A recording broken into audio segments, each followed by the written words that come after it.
Good and afternoon. welcome to Blessed Trinity Parish. Our saint of the week is St. John Vianney. St. John lived from 1786 to 1859. He was born in Lyon, France. On August 12, 1815, Father John Vianney became a priest. Father John Vianney was appointed parish priest of the parish of Ars in France. This is where he spent the rest of his life. It was a small town, probably about 230 inhabitants. Father John Vianney was so well known as a confessor that hundreds visited him daily. He would give a short lesson each morning, and then he heard confessions for 12 to 16 hours. May we follow St. John Vianney's advice. Open your heart so that the word of God may enter it, take root in it, and bear fruit for eternal life. The feast of St. John Vianney will be celebrated on August 4th. Let us please stand and prepare for the Holy Eucharist.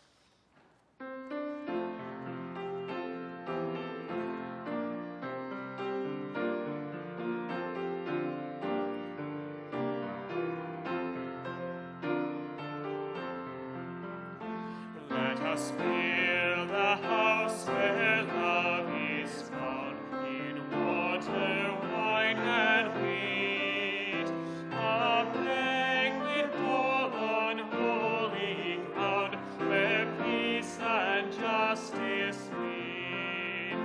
Here the love of God through Jesus is revealed in time and space, as we share in Christ the feast that frees us. All are welcome, all are welcome, all are welcome in this place.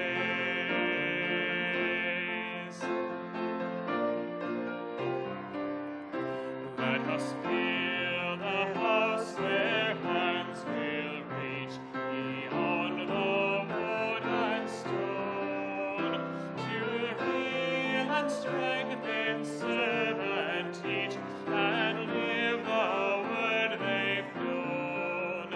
Hear the outcast and the stranger, bear the image of God's face. Let us bring an end to fear and danger. All are welcome, all are welcome, all are welcome in this place.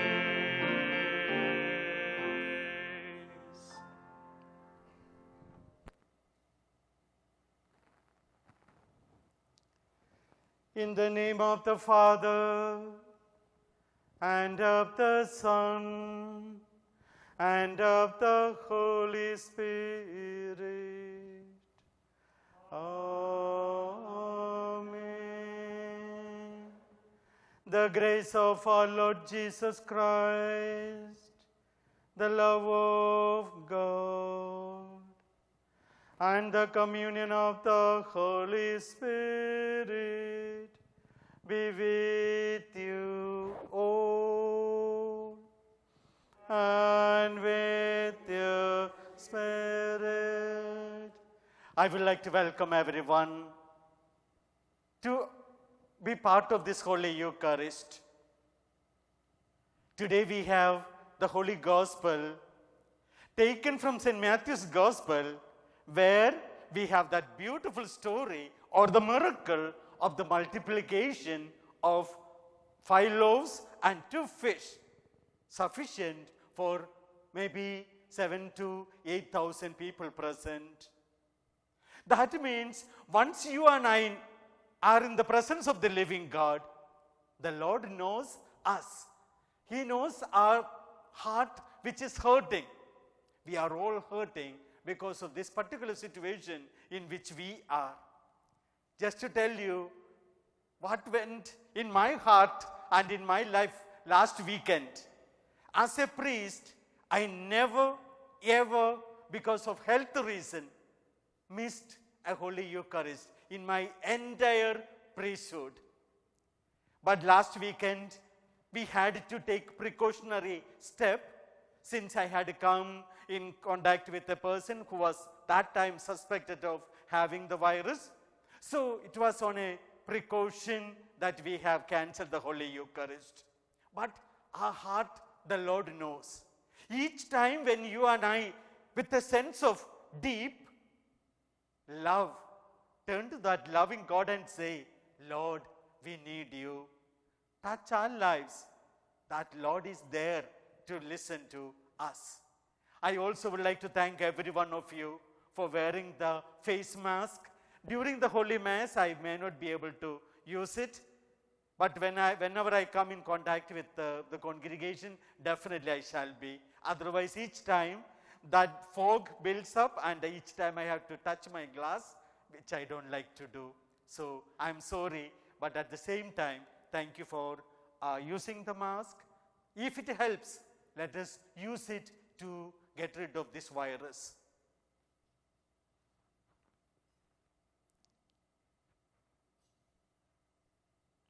I confess to Almighty God and you, my brothers and sisters, that in thoughts and in my words, in what I have done and in what I have failed to do, through my fault, through my thought, through my most grievous fault. Therefore I ask Blessed Mary, a Virgin, all the angels and saints, and the may Almighty God have mercy on us, forgive us our sins, and bring us to everlasting life. Lord, have mercy. Christ, have mercy. Lord, have mercy. Glory to God in the highest, and on earth peace to peace. We praise you, we bless you, we adore you, we glorify you, we give you thanks for your great glory. Lord God, Heavenly King, our God, Almighty Father, Lord Jesus Christ, only begotten Son, Lord God, Lamb of God, Son of the Father, you take away the sins of the world, have mercy on us. You take away the sins of the world, receive our prayer. You are seated at the right hand of the Father, have mercy on us.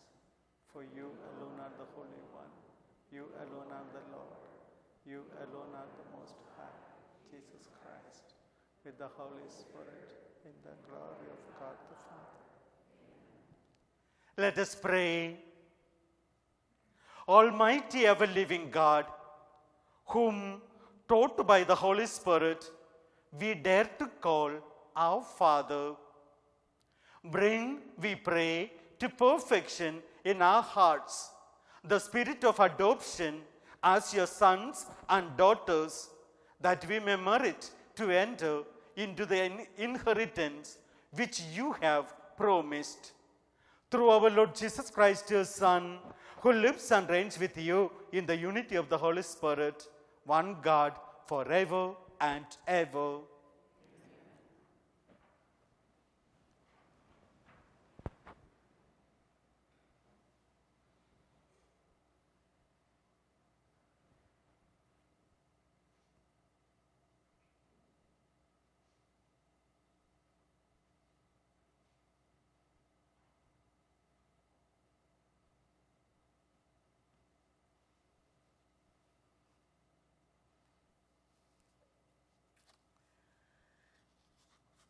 A reading today for the 18th Sunday in Ordinary Time. The first reading from the book of the prophet Isaiah. Thus says the Lord, all you who are thirsty, come to the water. You who have no money, come, receive grain and eat. Come without paying or without cost, drink wine and milk. Why spend your money for what is not bread, your wages for what fails to satisfy? Heed me, and you shall eat well. You shall delight in rich fare. Come to me heedfully. Listen, that you may have life. I will renew you with you the everlasting covenant, the benefits assured to David. The word of the Lord. Thanks be to God.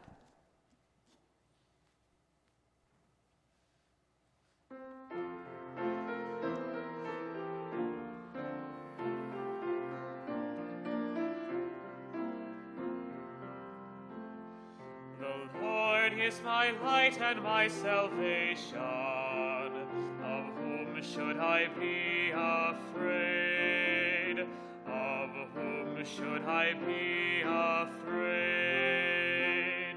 The Lord is my light and my salvation. Of whom should I be afraid? Of whom should I be afraid? The Lord is my light and my help. Whom should I fear? The Lord is the stronghold of my life. Before whom should I shrink?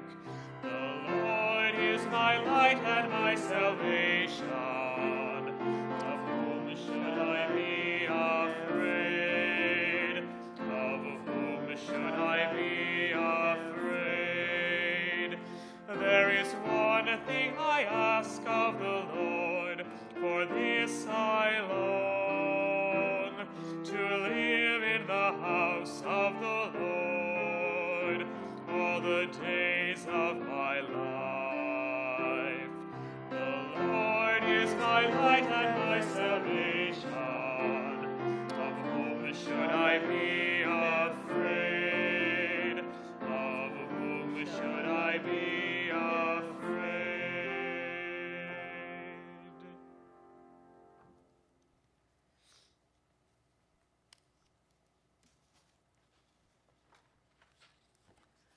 The second reading is a reading from the letter of St. Paul to the Romans. Brothers and sisters, what will separate us from the love of Christ? Will anguish or distress or persecution or famine or nakedness or peril or the sword? No, in all these things we conquer overwhelmingly through him who loved us. For I am convinced that neither death, nor life, nor angels, nor principalities, nor present things, nor future things, nor powers, nor height, nor depth, nor any other creature will be able to separate us from the love of God in Christ Jesus our Lord. The word of the Lord. Thanks be to God.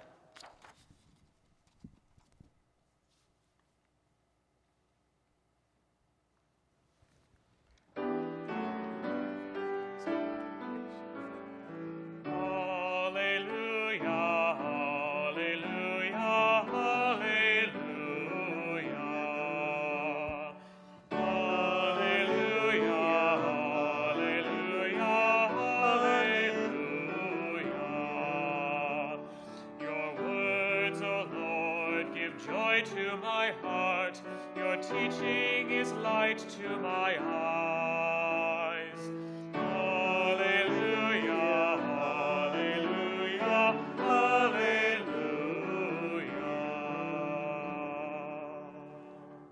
The Lord be with you. A reading from the Holy Gospel according to St. Matthew. Jesus heard of the death of John the Baptist. He withdrew in a boat to a deserted place by himself. The crowds heard of this and followed him on foot from their towns and villages. When he disembarked and saw the vast crowd, his heart was moved with pity for them, and he cured their sick. When it was evening, the disciples approached him and said, "This is a deserted place, and it is already late. Dismiss the crowds so that they can go to the villages and buy food for themselves." Jesus said to them, there is no need for them to go away. Give them some food yourselves. But they said to him, 5 loaves and 2 fish are all we have here. Then he said, bring them here to me. And he ordered the crowds to sit down on the grass. Taking the 5 loaves and the 2 fish, and looking up to heaven, he said the blessing, broke the loaves, gave them to the disciples, who in turn gave them to the crowds. They all ate and were satisfied, and they picked up the fragments left over, 12 whisker baskets full. Those who ate were about 5,000 men, not counting women and children.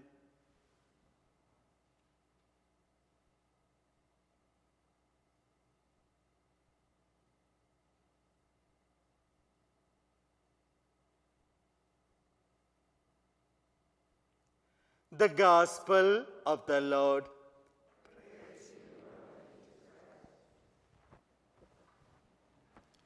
My dear friends in Christ, few years ago, Catholic Telegraph, published from London, brought about kind of a study of the British Catholics. Those people who participated in the survey, they said they are so overwhelmed by their works. Some of the works are so demanding. And then, of course, family life, children, taking care of some of the sick, all this take a huge, heavy burden on them. And when it comes to the weekends, going to the church becomes just another chores. But they think this is the easiest one to skip. And they just stay away from the church. They also said, actually, though we are away from the church, it is we who actually need the church. We need to come to the church to pray. Tell the Lord our heart and our lives are sometimes so heavy, burdened, and they find their lives sometimes so cumbersome, so difficult, and they actually need God. Kind of a predicament. As St. Paul tells us, I know what is good, I cannot pursue it.